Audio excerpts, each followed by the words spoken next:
ಆಹಾ ಎಂತ ರುಚಿ ತಿಂದರೆ ಬಿರಿಯಾನಿ ಒಲೆಯಲ್ಲಿ ಮಾಡಿದ ಕುತ್ಕೊಂತಾಳಪ್ಪ ಪಾಪ ಮಸಾಲೆ ಚೆನ್ನಾಗಿ ಬೇಂದ್ರೆ ಇಲ್ಲಂದ್ರೆ ಹಸಿ ವಾಸನೆ ಸ್ಮೆಲ್ ಬರ್ತಾ ಇದೆಯಾ? ಫ್ರೈ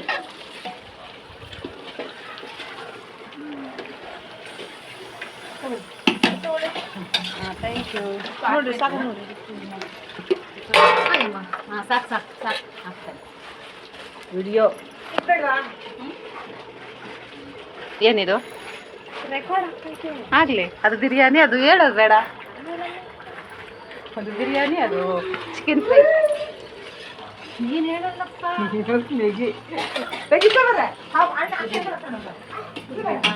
ಇದು ನಳಿನಿ ಅವರು ಬೆವ್ರು ಸುರ್ಸ್ಕೊಂಡು ಬಿರಿಯಾನಿ ಮಾಡ್ತಿದ್ದಾರೆ. ಇಲ್ಲಿ ವರಲಕ್ಷ್ಮಿ ಅವರು ಬೆವ್ರು ಸುರಿದಿರಾ ಸುಕ್ಕ ಮಾಡ್ತಿದ್ದಾರೆ. ಎಲ್ಲರೂ ನೋಡಿ ಇಲ್ಲಿಂದ ಘಮ ಘಮ ಸುವಾಸನೆಯನ್ನು ತಗೊಂಡು ಹೊಟ್ಟೆ ತುಂಬಿಸಿಕೊಳ್ಳಿ. ಸ್ವಾದಿಷ್ಟ ಬಿರಿಯಾನಿ. ಎಲ್ಲರೂ ನೋಡ್ತಾ ಇದ್ದೀರಲ್ವಾ? ಬಿರಿಯಾನಿ ಯಾರಿಗಿಷ್ಟ ಇಲ್ಲ ಹೇಳ್ರಿ?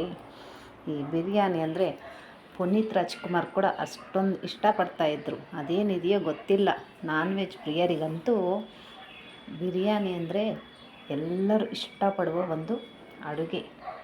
ನೋಡಿ, ನಾವು ಒಲೆಯಲ್ಲಿ ಮಾಡಿದ ಬಿರಿಯಾನಿ ಅಂದರೆ ಇನ್ನೂ ತುಂಬ ಚೆನ್ನಾಗಿ ಟೇಸ್ಟ್ ಬರುತ್ತೆ. ಅದು ಬಾಳೆ ಎಲೆಯಲ್ಲಿ ತಿನ್ನೋ ಬಿರಿಯಾನಿ ಅಂತೂ ಇನ್ನೂ ಸೂಪರ್ ಕಣ್ರಿ. ನಾವು ಒಲೆಯಲ್ಲಿ ಮಾಡಿ ಅದನ್ನು ದಮ್ ಕಟ್ಟಿ ಅದಕ್ಕೆ ಗ್ರೇವಿ ಮಾಡಿಕೊಂಡು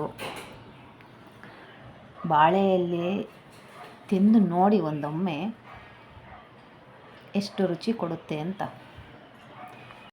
ನೋಡಿದ್ರಲ್ವ, ಕುಟುಂಬ ಎಲ್ಲ ಸೇರಿಕೊಂಡು, ನಾನು, ನಮ್ಮ ತಂಗಿ, ನಮ್ಮ ಫ್ರೆಂಡು ಎಲ್ಲ ಸೇರಿಕೊಂಡು ಎಷ್ಟು ಚೆನ್ನಾಗಿ ಬಾಳೆ ಎಲೆಯಲ್ಲೂ ಬಿರಿಯಾನಿ ತಿಂತಿದ್ರೆ ಆಹಾ, ಅದರ ಸುವಾಸನೆಯೇ ಬೇರೆ.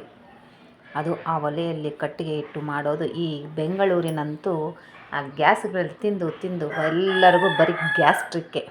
ಆದರೆ ಆ ಒಲೆ ಆಗೆಲ್ಲ ಮಾಡ್ತಿದ್ರು, ಒಲೆಯಲ್ಲಿ ಮಾಡಿ ತಿಂದು ರುಚಿ ಪಡ್ತಿದ್ರು. ನೋಡಿ, ಬಾಳೆ ಎಲೆಯಲ್ಲಿ ದೋಸೆ ತಿಂದರೂ ಚೆಂದ ಇರುತ್ತೆ. ಎಷ್ಟು ಚೆಂದ ಕಣ್ರಿ. Thank you.